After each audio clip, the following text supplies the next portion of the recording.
There comes a time when all life on earth is in danger. At that time, great powers have arisen, barbarian powers. And although they waste their wealth in preparations to annihilate each other, they have much in common. And among the things these powers, these it's called barbarian powers, have in common are weapons of unfathomable devastation and death, and technologies that lay waste the world. And it is just at this point in our history when the future of all beings seems to hang by the frailest of threads that the kingdom of Shambhala emerges. Now you can't go there because it is not a place. It exists in the hearts and minds of the Shambhala warriors.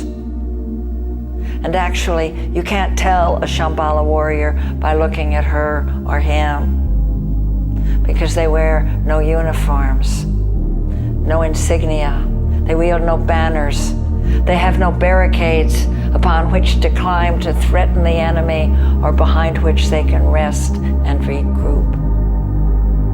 They don't even have any home turf. The Shambhala warriors have only the terrain of the barbarian powers to move across, to act upon.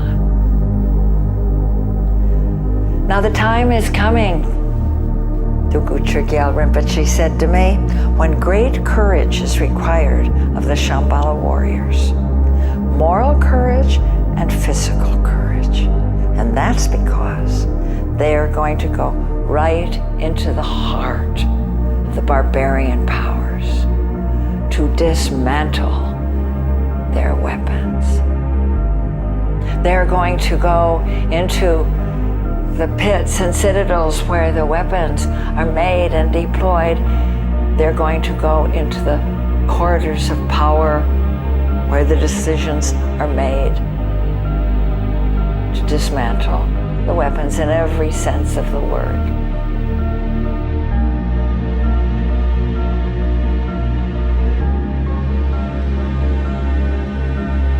The Shambhala warriors know that these weapons can be dismantled because they are manomaya. That means mind-made.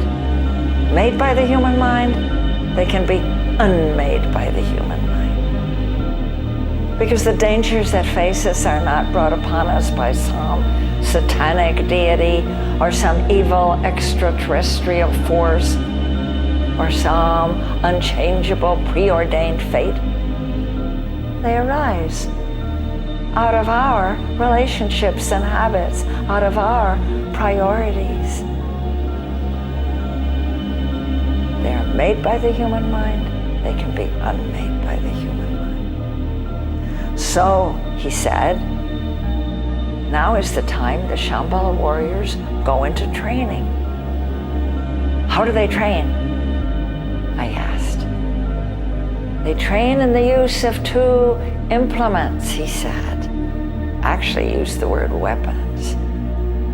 What are they? I asked. And he said, one is compassion, and the other is insight into the radical interdependence of all phenomena.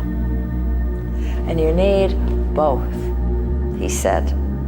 You need the compassion because that provides the fuel to move you out where you need to be, to do what you need to do. It means not being afraid of the suffering of your world. And when you're not afraid to be with that pain, then nothing can stop you. You can be and do what you're meant to do.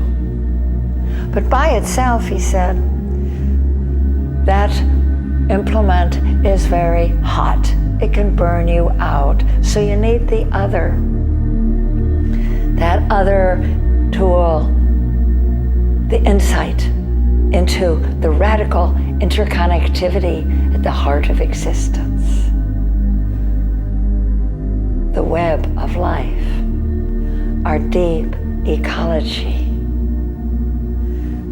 When you have that, you know, he said, when you understand that, then you know that this is not a battle between good guys and bad guys. You know that the line between good and evil runs through the landscape of every human heart.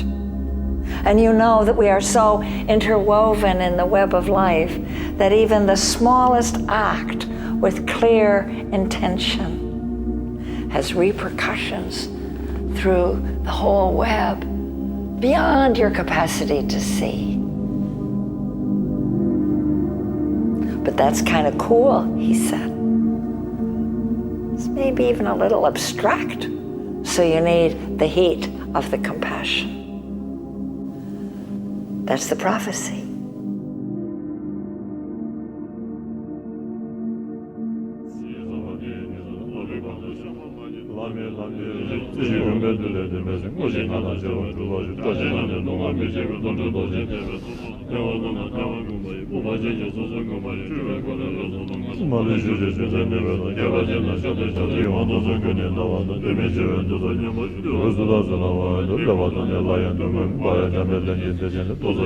Devastation.